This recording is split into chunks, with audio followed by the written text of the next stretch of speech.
Você está ouvindo Repercussão Geral.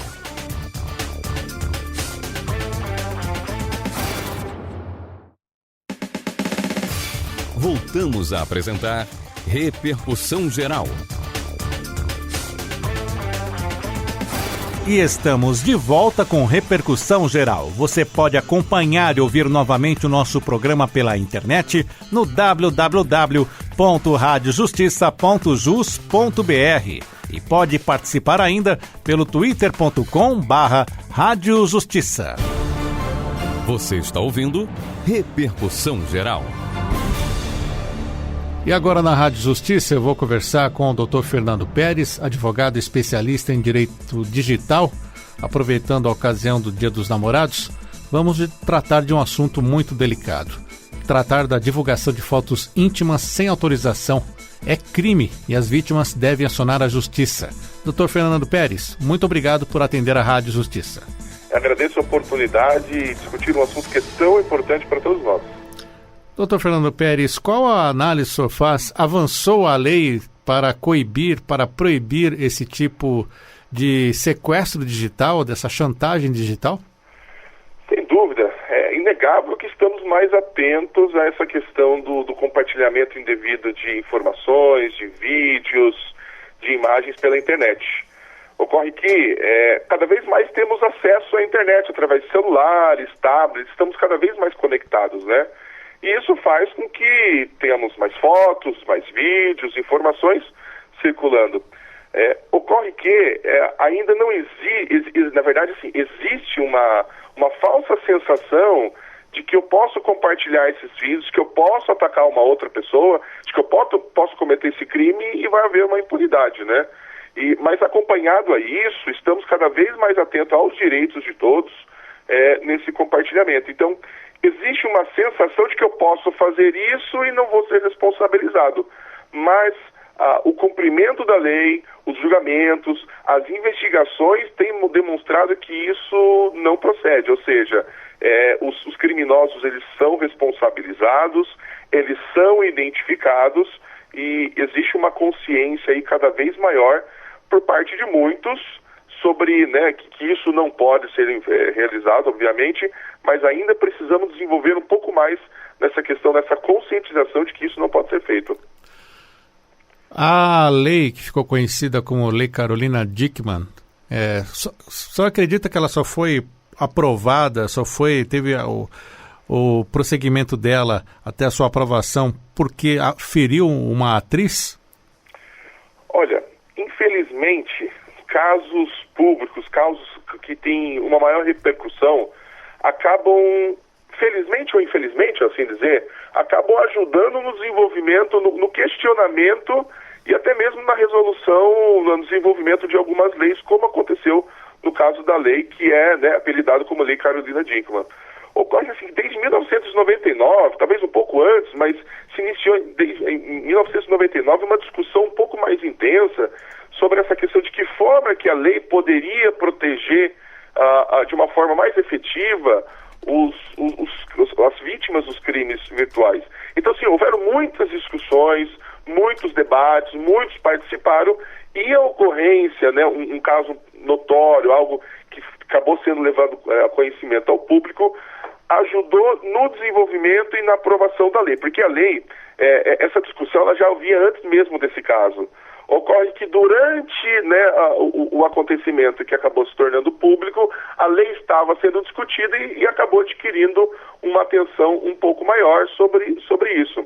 É importante dizer que, mesmo assim, a Lei Carolina Dickmann, ela acabou tipificando alguns crimes pontuais. Ela não se trata necessariamente de uma lei de crimes cibernéticos, uma lei que abrange todos os crimes cibernéticos, né?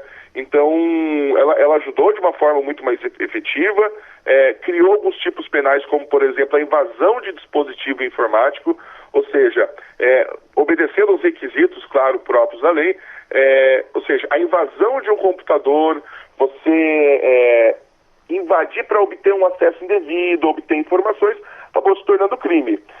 Antes disso, você precisava enquadrar em outras questões em outros tipos penais para procurar um amparo da justiça sobre essa questão. Não quer dizer que antes isso não era cuidado, só que não de uma forma tão específica como agora. E a Lei Carolina Dickmann também, ela acabou criando a disseminação de vírus, ou seja, até mesmo a disseminação de vírus que vão prejudicar, que vão espionar, que vão hackear por imagens. Isso acabou se tornando um crime também. Então, mesmo que tenha levado assim, um valor, um peso grande pelo acontecimento com a atriz, que ajudou na aprovação da lei, ele acabou ajudando, obviamente, no desenvolvimento desse tipo penal. Estou conversando com o Dr. Fernando Pérez, advogado, especialista em direito digital, sobre a divulgação de fotos íntimas sem autorização. É crime e as vítimas devem acionar a justiça. Doutor, aproveitando esse clima que estamos falando aqui sobre o Dia dos Namorados, tivemos um caso famoso também, inclusive no estado onde o senhor está, no Paraná, que é o caso da apresentadora, da jornalista Rose Leonel. Como é que ficou este caso? A pessoa que divulgou, o ex-namorado que divulgou todas as fotos e os vídeos, ele foi punido? Ele foi punido, ele foi responsabilizado, tanto na esfera civil quanto na criminal. Ocorre que esse caso, ele é um dos exemplos, um dos tristes exemplos que nós temos, onde se existia uma sensação de impunidade, isso pelo autor, né, pelo autor que cometeu o compartilhamento indevido, achando que poderia fazer isso e não seria responsabilizado. Ele foi identificado, foram identificadas todas as ações que ele realizou e ele foi devidamente responsabilizado pela justiça. Infelizmente, este não foi o primeiro e infelizmente não foi o último caso. Apesar de ter recebido uma grande atenção, né, a própria vítima estar lutando contra todas essas questões, ela tem proposto inúmeras discussões, né, para o combate a esse tipo de ação, especificamente, né, contra as mulheres, mas infelizmente, por maior que seja esse exemplo, ainda muitas outras vítimas acabaram passando, né, por essa infelicidade, sofrendo pressões.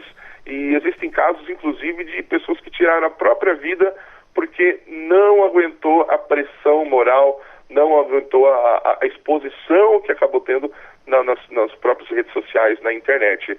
Então, isso demonstra, esse caso ocorrido no Paraná, demonstra que é possível, sim, identificar os criminosos, identificar o autor, né, desse crime do desenvolvimento, ou seja, no compartilhamento dessas imagens e vídeos, e é possível sim responsabilizá-los, né? Então, muitos desses criminosos acham que quando compartilham essas imagens, elas vão ficar restritas a um círculo muito limitado de pessoas, aos amigos virtuais que sejam, às pessoas que estão próximas. Mas a internet, ela é indomável, ela é incontrolável. A partir do momento que nós disponibilizamos uma informação, eu digo assim, um vídeo, uma imagem, nós perdemos o controle sobre isso. Então, infelizmente, muitas dessas fotos e imagens que são compartilhadas de forma indevida acabam atingindo uma proporção imensurável. Ou seja, acaba se tornando inviável tirar todas as fotos, os vídeos, por exemplo, da internet, quando alcançam grandes proporções. Então, o criminoso, claro que isso não é uma excusa, mas ele não tem essa consciência, muitas vezes, dessa proporção de que uma ação contra essa pode tomar. Ou seja, ele compartilha alguns vídeos, mas ele esquece que, se compartilhados depois em blogs, em sites nacionais e principalmente em sites internacionais, acaba se tornando cada vez mais difícil tirar essas fotos, esses vídeos. Então, o impacto para a vítima ela é muito grande. E se por um acaso o autor desse crime, ele tem consciência dessa abrangência, ele tem intenção de que realmente seja irreversível esse ato, sem dúvida deve receber uma punição muito maior, exemplar, para que outras pessoas não tenham, não realizem, não façam do mesmo modo, né? Esse empresário que divulgou as fotos da ex-namorada, ele teve uma condenação de 1 ano, 11 meses e 22 dias de detenção. Ela foi convertida em algum outro tipo de pena, doutor Fernando? Ele foi obrigado a pagar também, fazer o pagamento pecuniário desses valores. Ou seja, ele então, mesmo na justiça criminal, ele foi condenado também a fazer o pagamento à vítima.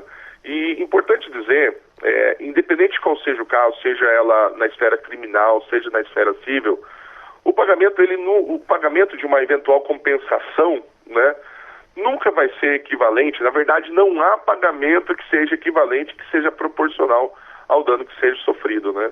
Assim como esse, e eu diria a maioria dos casos que nós observamos, a pena imposta ao autor, seja ela uma pena criminal, seja ela a pecuniária, seja uma indenização por danos morais, ela nunca vai ser o suficiente. Na verdade, não há valor, independente de qual seja, que seja o suficiente para reparar os danos, né, a agressão, ou seja, o trauma que isso traz para a vítima, né? Então, mesmo ele ter sido condenado por essas questões, isso não quer dizer, isso não consertou, isso não remediou. Existem alguns casos que chegam até a mim, que infelizmente acabam se tornando irreversíveis. Não quer dizer que o direito da vítima deixou de existir, não quer dizer que não existe um amparo a ser dado para ela, mas a internet, ela acaba por tomar proporções tal que você acaba perdendo esse controle. Então, os danos à vítima são muito maiores, né, são imensamente maiores do que qualquer pena que tenha sido imposta ao criminoso, né? Tanto que tem vítimas que acabam tirando a própria vida porque não aguentam a pressão. E quando se fala de compartilhamento de fotos e vídeos, existem casos que não é possível retirar esses vídeos mais da internet.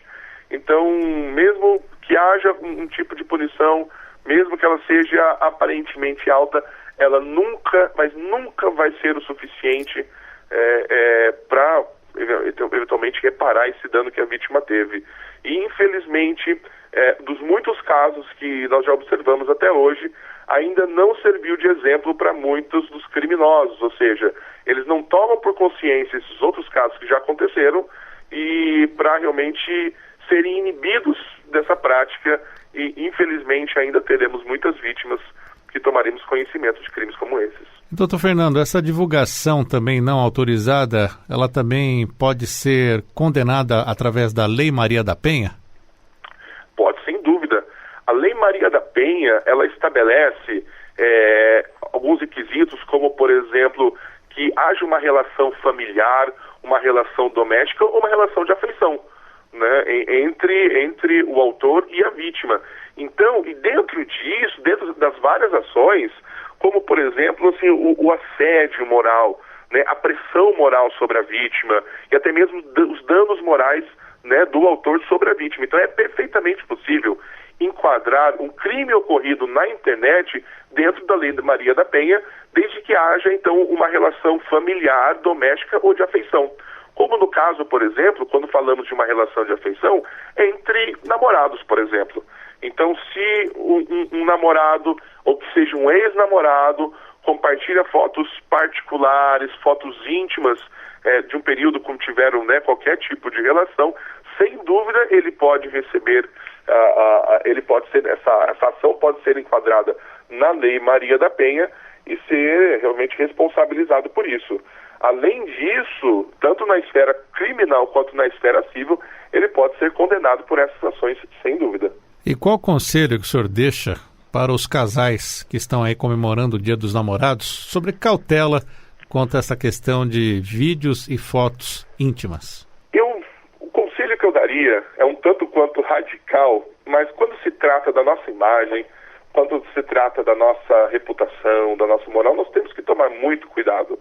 Principalmente quando nós não temos controle sobre essas questões.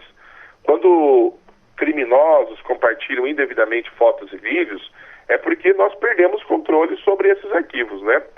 Então, eu diria até que temos que pensar quantas vezes for necessário em enviar, compartilhar fotos e vídeos em situações íntimas ou até mesmo situações constrangedoras, assim como se deixar gravar, se deixar tirar uma foto, se deixar gravar um vídeo, independente de qual seja o motivo, a razão.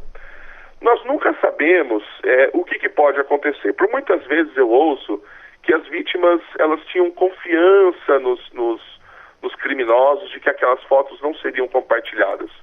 Então, por mais que haja uma confiança, nós não sabemos com o que pode acontecer. Por exemplo, se uma pessoa ela tira uma foto, um vídeo e grava, nem que não compartilhe com nenhuma pessoa e deixe no próprio celular, vamos dizer que ela perca a posse, que ela perca o celular em algum momento, ou até mesmo alguém furte, roube, por aí vai. Ou seja, nós perdemos o controle sobre essas questões. Então, quando nós gravamos um vídeo, uma imagem, devemos ter a completa certeza que elas estarão em segurança e de que essas imagens, se estiverem na mão de outras pessoas, elas não causarão algum tipo de constrangimento a mim. Então, assim, eu evitaria ao máximo, eu falaria até para não compartilhar em hipótese alguma, via redes sociais, via internet, via e-mails, fotos e vídeos particulares. Ou seja, essas são informações que nós temos que ter a consciência de que podem causar um grande transtorno para a minha vida. Então, eu tenho que tomar um extremo cuidado. E se por um acaso eu fizer, tenho que tomar todas as precauções necessárias. E mesmo que eu confie na outra pessoa, eu devo me lembrar que a tecnologia às vezes é falha, que pessoas podem ter acesso a uma rede social, podem ter acesso às minhas conversas, podem ter acesso aos meus e-mails, e por isso eu devo tomar todo o cuidado necessário. Então, ao fim, eu pensaria quantas vezes for necessário em registrar essas imagens. E evitaria, de forma extrema, em compartilhar fotos e vídeos com outras pessoas, mesmo que aparentemente sejam pessoas conhecidas. Eu quero agradecer a participação do Dr. Fernando Peres, advogado especialista em Direito Digital, que esteve repercutindo conosco aqui no Repercussão Geral, especial sobre Dia dos Namorados, que divulgar fotos íntimas sem autorização é crime e as vítimas devem sim acionar a justiça. Dr. Fernando, muito obrigado por participar conosco aqui na Rádio Justiça. Eu agradeço a oportunidade e desejo um grande sucesso a todos. E o Repercussão Geral especial Dia dos Namorados fica por aqui. A apresentação e edição de Sérgio Duarte. Produção Camila Rodrigues. Trabalhos técnicos de Vidigal Barbosa e Carlos Henrique. Coordenação de jornalismo Arthur Filho.